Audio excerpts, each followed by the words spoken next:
Maria started her day like any other. Sunlight streamed through her window, and the birds were chirping.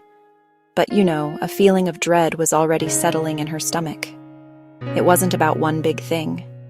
It was about 100 small things. Did she remember to lock the back door? Would there be traffic on the way to work? What if her boss was unhappy with her latest report? This low-level hum of worry was her constant companion. It followed her from the moment she woke up until she finally fell into a restless sleep, only to start again the next morning. For Maria, this wasn't a bad day.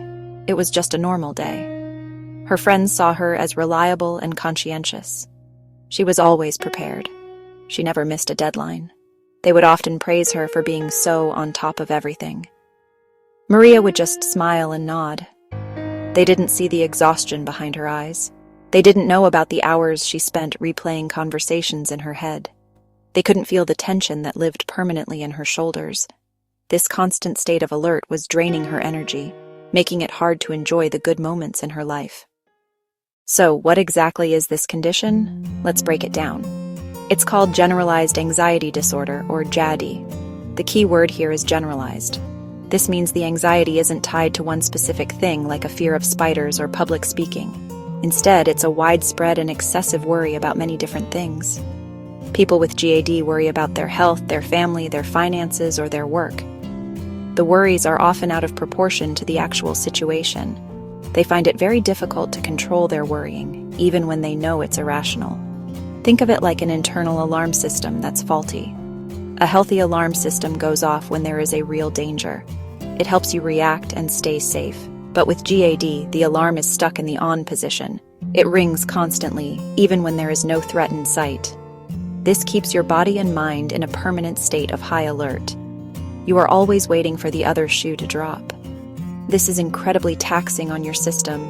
It's important to understand that GAD is a real medical condition. It's not a sign of weakness. It's not something you can just snap out of. It involves a complex interplay of brain chemistry, genetics, and life experiences. This is why telling someone to just stop worrying is not helpful. It's like telling someone with a broken leg to just walk it off. The condition requires understanding, compassion, and often professional treatment to manage effectively. The good news is that JAD is very treatable. Millions of people have learned to manage their symptoms and lead full, productive lives. The journey begins with recognizing that what you're feeling is more than just everyday stress. Many of the classic signs of anxiety are well known: a racing heart, sweaty palms, shortness of breath. But GAD often shows up in more subtle ways. These are the symptoms we might dismiss as something else entirely. One of the most common is physical tension and aches. You might have a constantly sore neck, a tight jaw from clenching your teeth at night, or persistent back pain. This happens because your body is held in a state of tension, ready for a threat that never materializes. Another overlooked sign is chronic indigestion. Do you often feel bloated, nauseous, or have an upset stomach with no clear medical cause? The gut is often called our second brain for a good reason. When your mind is in a state of chronic worry, it can wreak havoc on your digestion. Trouble with concentration is another big one. People often blame this on being tired or stressed from work. But with JAD, your mind is so occupied with worry that it has little bandwidth left for anything else. You might find yourself reading the same paragraph over and over. Finally, consider irritability and edginess. Are you snapping at your loved ones over small things? Do you feel constantly on edge like a frayed nerve? When you're in a perpetual state of high alert, your patience wears thin. These symptoms are so easy to miss because they are, honestly, masters of disguise. We are experts at explaining them away. A headache is just a headache. Fatigue is from not getting enough sleep last night. We live in a culture that normalizes being stressed and overworked, so we chalk up these physical and mental issues to the pressures of modern life. We see them as individual problems to be solved, rather than as a constellation of symptoms pointing to a single underlying cause. Furthermore, there is still a stigma attached to mental health. Many people find it easier to talk about a physical ailment than a mental one. It feels more concrete and more real. These signs also develop gradually. GAD doesn't usually appear overnight. It's a slow creep. The volume of worry gets turned up little by little over months or even years. Because the change is so incremental, you may not notice it happening. Finally, many people with GADD are high-functioning. They can excel at work or school. They are often seen as responsible, detail-oriented, and prepared. On the outside, they look like they have it all together. This success can mask the intense internal struggle they are experiencing every day.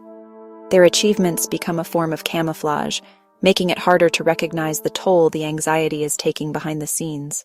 If you've been reading this and nodding along, I want you to hear this clearly. You are not alone. Millions of people around the world are walking a similar path. They are navigating the same quiet struggles. There is a whole community of people who understand what you are going through. Recognizing yourself in these descriptions is not a cause for despair. It is a moment of clarity. It is the beginning of a new chapter.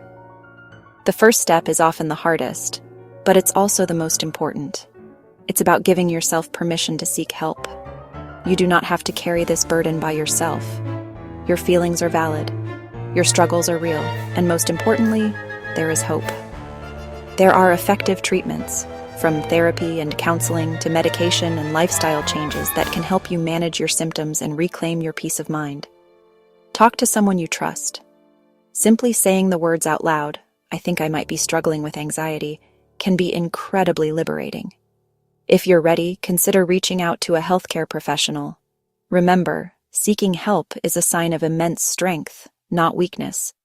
It is an act of self-care and courage. It's about investing in your own well-being so you can live a fuller, calmer, and more joyful life.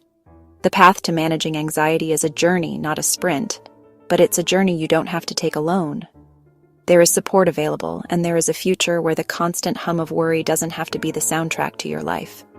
You deserve to feel well, and help is out there waiting for you.